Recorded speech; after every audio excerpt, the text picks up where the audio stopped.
Well, welcome.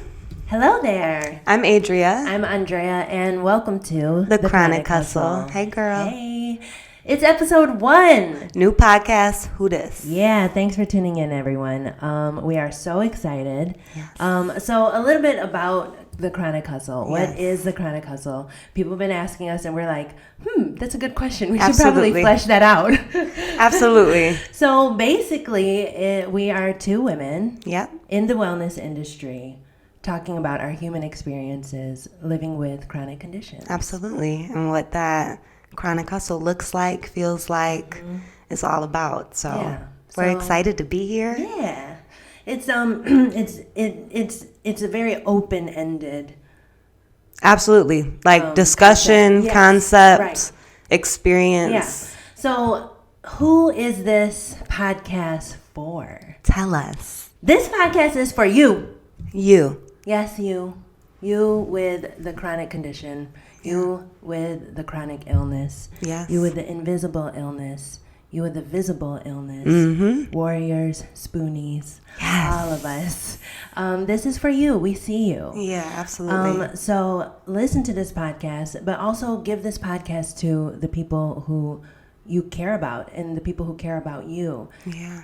This podcast is for your friends. This podcast is for your parents. This podcast is for your children, coworkers. Your significant other. Oh, significant Yeah. other. I don't have one of those. I don't. Yeah. Forget about that. Yes, significant other. So this is for you and them, and then them. Hi, this is for you too. Absolutely. If you know someone with a chronic condition and you want to have different ways of supporting them, this is your resource. This is just two regular girls talking about it and what has been helpful for us in our relationship. And all the different aspects that surround living with a chronic condition. Yeah. Like all of it. Everything. So We talk about doctors, we talk about we get into it all. So yes.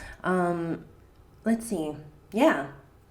And also, I think that it's really important to emphasize, obviously, if you're seeing us, that's one thing, but listening to this podcast is really important for us to acknowledge that this podcast is for Black and brown women. Absolutely. And it's also for those who respect the need to acknowledge and the need to acknowledge and cultivate safe spaces for Black and brown women. Absolutely. That's a word. So... Enough said. Enough said. Period. Period. All right, so let's go into the inspiration by the name. Yes. Behind the name. So the name was your concept. Yes. Tell us about that. Yeah. So 2 years ago, so in 2017, I was just like considering creating some kind of like brand. You know, like we live in the social media age, and it was just like, you have to cultivate something. And I really always wanted to share, you know, my story living with a chronic illness, but also what, you know, life was like living with a chronic illness, meaning like all the work that I was still doing, all the relationships I still had to cultivate and maintain. And the name just kind of like came to me. And I realized like, as much as I was getting to the work, I was doing it with a chronic illness. And I always say, like, anything you can do, I can do with a chronic illness, and pain and those kind of things. So the Chronic Hustle, it just really came, like, naturally. Yeah. And at first, it was just supposed to be, like, a digital magazine. Like, I was just going to offer basically everything that we're talking about here, obviously, like, collaborating with you, there's so many more topics that have come about, but a lot of what we're talking about here, I was just gonna write, you know, like little excerpts about advocacy, little excerpts about doctors and things like that, and then have it as a resource. And I created all the platforms for it, but it never grew into anything until it was time. It was so cool. We had like a Step Brothers moment. I was like, Adria, I want to do a podcast. You were like, can we name it The Chronic Hustle? I was like, yes, period. It was like perfect timing. It was perfect timing.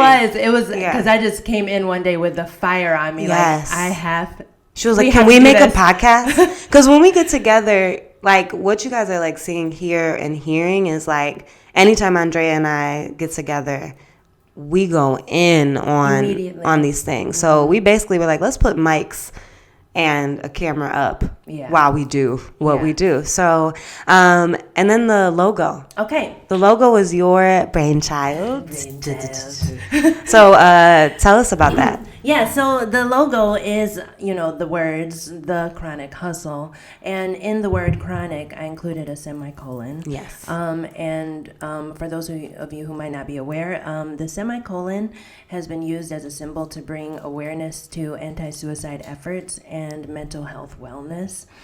And living with a chronic condition can and oftentimes will greatly impact your quality of life. Therefore, it's just as important to create space and normalize conversations around physical wellness as it is mental wellness, and vice versa. Boom. Period. And then I put the $ in the hustle. And the $, first of all, it just looks cooler than the S, right? Yeah, it just looks a little cooler. No shade to the S, but the $ looks cool. But the $ itself kind of represents hustling. And hustling, like when you think of hustle, what do you think of? Hustle and flow. You think of the hustle, like dancing. It's movement, it's forward movement, and it's persistence. And oftentimes, hustling is when the odds are against you, and you have to move past that to a goal that other people can't see. Absolutely. And one of my favorite sayings is hustle beats talent when talent doesn't hustle. Ooh. And it's like, how many like entertainers do you think of who are out there who's like, that person isn't even really talented, but you can't hate on them. The hustle is because strong. They hustle to get where they are. The hustle is so strong. So it's like hustle that I'm all about that. Yeah, I love it. Yeah, so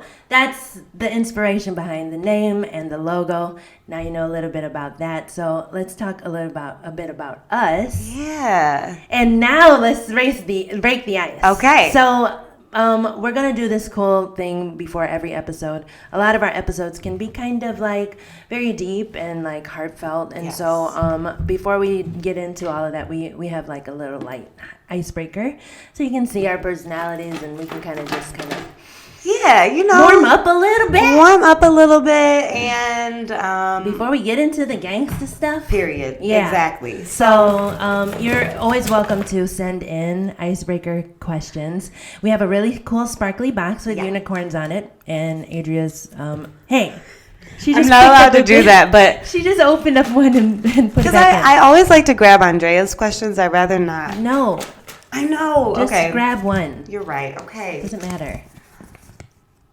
She's reading it. She has unfolded it. Oh, wow. Okay.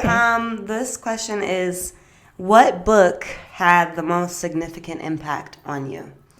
I can go first. This one is like really easy for me. Okay. There's a book called The Artist's Way. I'll drop the author. I don't know the author's name by heart. I should, because I've reread it a couple times. But it's called The Artist's Way, and it has literally been the most influential book I've read, because it's given, like, if you've read it or you've observed it, it gives you, it's like a workbook almost. And I typically don't like workbooks. No, I'm all about a workbook. I know, right? I'm like, I just want to read the pages, just educate me, and then I'm good. But you actually have to like do some work with The Artist's Way, and it really allowed me to like break down walls around my creativity, but beyond that, like me as a person, like, because it's called The Artist's Way. You think you have to be an artist to read it, but it's like for entrepreneurs. It's for everybody. It literally is for everybody. Anyone who has a block in their life, any kind of like block, I guess, Nice. And so it's a really good book. Ooh, I'm interested. Yeah, you could totally borrow it. Okay. I love books. Books have been a thing forever. Yes, recently there has been some really good books. Obviously the Joy of Tidying Up, Miracle Mornings. But the greatest impact for me, people who know me, like, I just couldn't not say it, and it's Harry Potter. The whole Harry Potter series. And I've read them. I listened to the audiobook since they were on cassette tapes. Oh, wow. And so I was listening to them yesterday. They keep me very calm. They bring me back to a very nostalgic place. And like every time I listen to it like it's the first time I've ever heard it. And I'm like, oh my God, then what? Like I'm literally That's so into cool it. though. Like it's so cool that your imagination is still so sharp. Oh my God. And then sometimes I'm like saying the words along with it too. Like I'm like rapping them. Oh like, my goodness. Yeah, I love Harry Potter so much. Right, because you ride in your car and you listen to it. Absolutely. Yeah. Yes. That's real love. So yeah, Harry Potter everything. Ice has been broken. And it has. So now we're here. Let's talk a little bit about why for us, like why are we doing this podcast? Right. Why is it important that like what makes it us to do this podcast? So let's hear a little bit about your chronic condition. Absolutely. Just like what it is, how long you've had it, or have been diagnosed, and just tell us a little bit about it. Absolutely. So I'm Adria. I have Crohn's disease. I was diagnosed when I was 12 years old. I started getting symptoms when I was about 11. I'm 26 now, so I have been living with my chronic illness for about 14 years. And Crohn's disease is an autoimmune disorder, and essentially the way I describe it to make it really easy for people to understand, especially if you just like aren't familiar with like medical jargon, it's like arthritis in the gut. So a lot of people know what arthritis is. It's inflammation of the joints. So that inflammation is in my belly, and you know, my immune system is attacking my digestive system. That's where that comes from. So that's like the root of my chronic illness. And so, yeah. Okay. So for me, hi, my name is Andrea. I figured I should say my name because you said your name. Yeah, just in case, just to reinforce. Right. So yeah, Adria, and then Andrea. I have Ehlers-Danlos, and there's 14 subtypes, give or take. There's more, but there's 14 main ones, and the one that I have is hypermobile EDS. And it's a group of inherited connective tissue disorders which affects collagen in the body, and collagen is like the glue of the connective tissue, and connective tissue runs through the whole body, ideally supporting structures such as skin, ligaments, muscles, blood vessels, and organs. However, the problems resulting from one's body being built out of a protein that behaves unreliably can be widespread and in a wide range of severity. So it shows up in many different places that seem unrelated until the underlying connection to an EDS syndrome is recognized. So what I like to say, it's kind of like taking a car, unscrewing the lug nuts for the wheels, and then driving. And so the wheels are very loose, and the car's just kind of like woo, woo, woo, woo, woo, you know? And if it's a new car, you're not going to really experience a lot of damage to the car right away. It's going to drive, it's going to do what it's doing. Right. And it looks the same, everything. But then over time, the damage will start to become a little bit more apparent. And so that's kind of like what I've experienced in my body.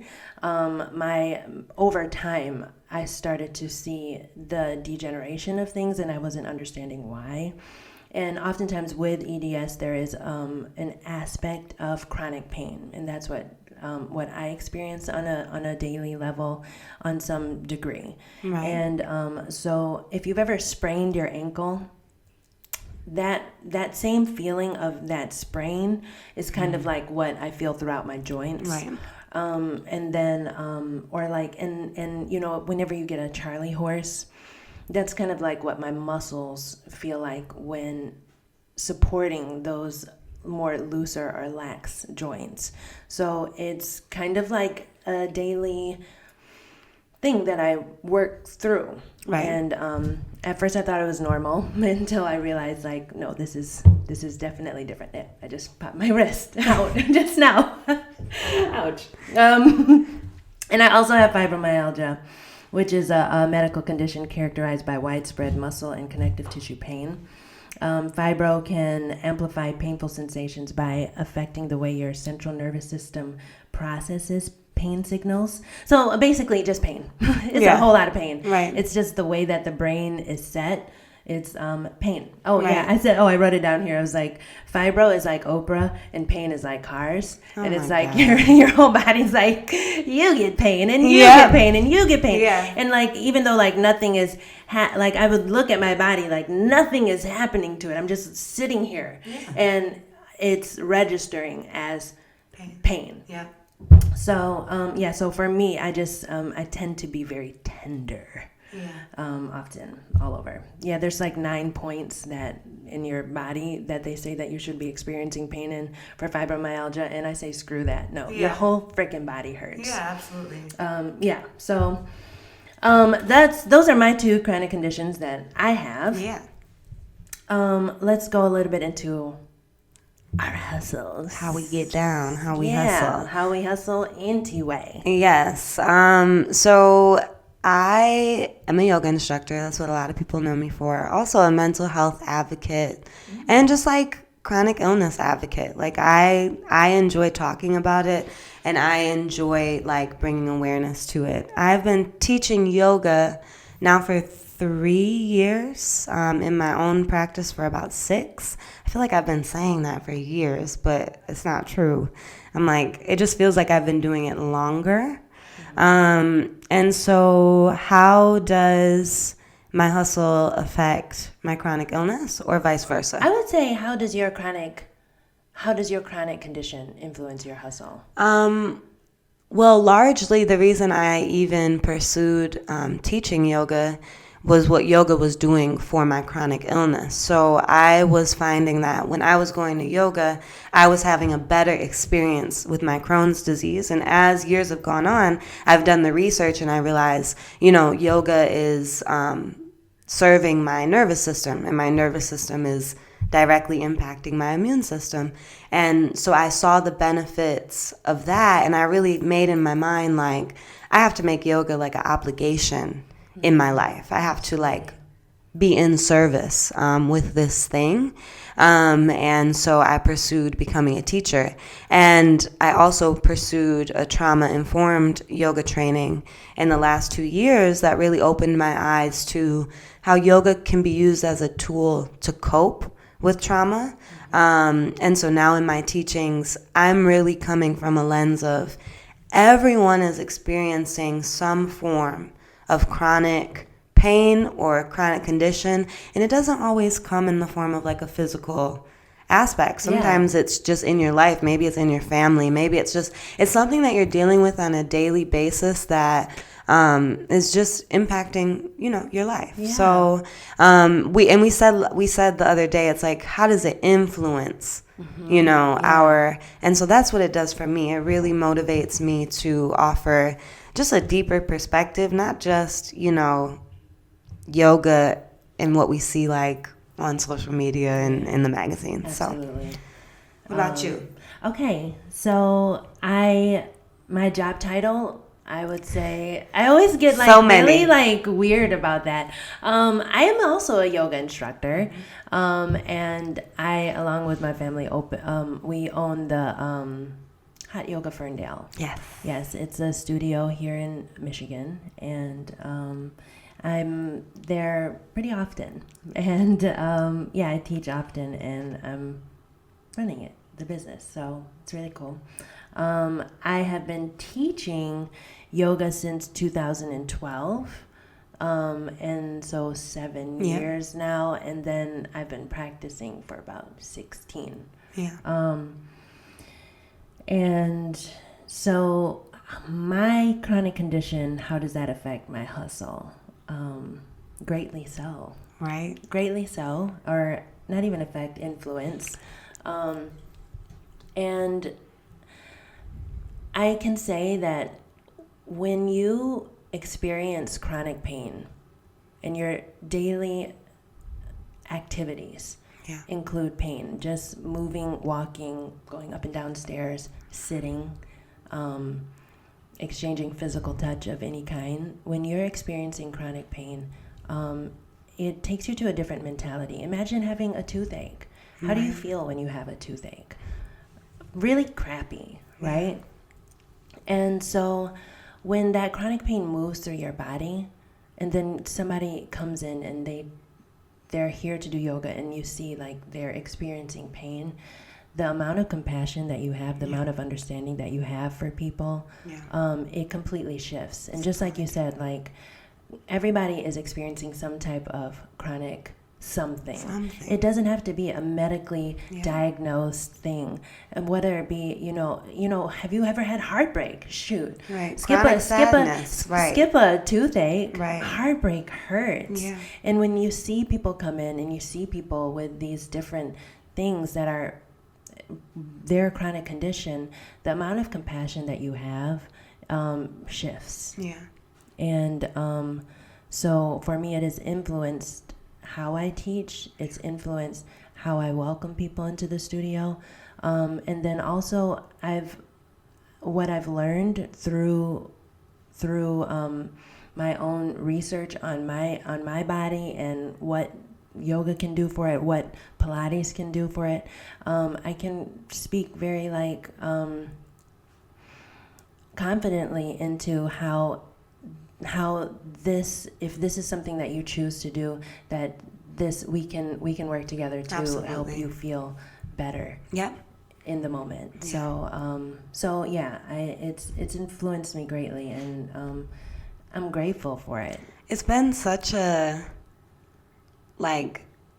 beautiful addition to the career. Like I always imagine, right, and it sounds like.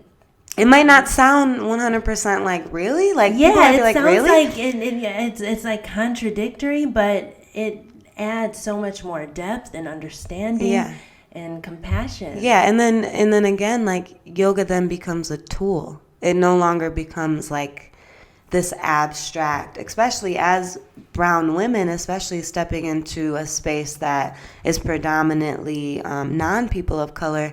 It I don't know, it adds another intersection and it makes it more tangible. And like you said, it humanizes your students and it humanizes you, because I know between you and I, being in this industry with chronic conditions and illnesses is always a little trivial.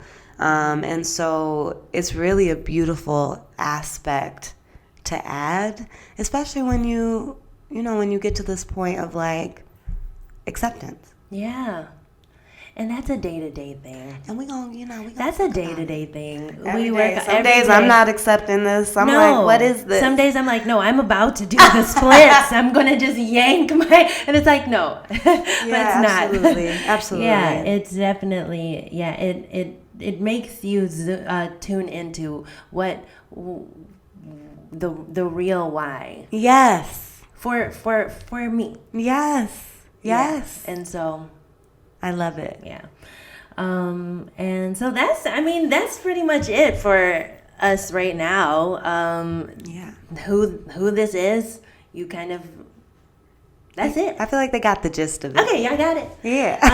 Great. So if you are a chronic hustler, or if you know a chronic hustler, send us an email at thechronichustle@gmail.com, or DM us on Instagram at thechronichustle. Say hi. Yes, say hi. Tell us your story. Yeah. We are going to read the emails, and we are interactive. Yeah. You can follow my personal Instagram at Andrea Mahal. And I'm Adria Moses. Yeah, and that's it for now. Tune into episode 2. We're gonna talk a little bit just about some of our basics and Chronic Hustle 101. Yes. All right. Bye. Peace.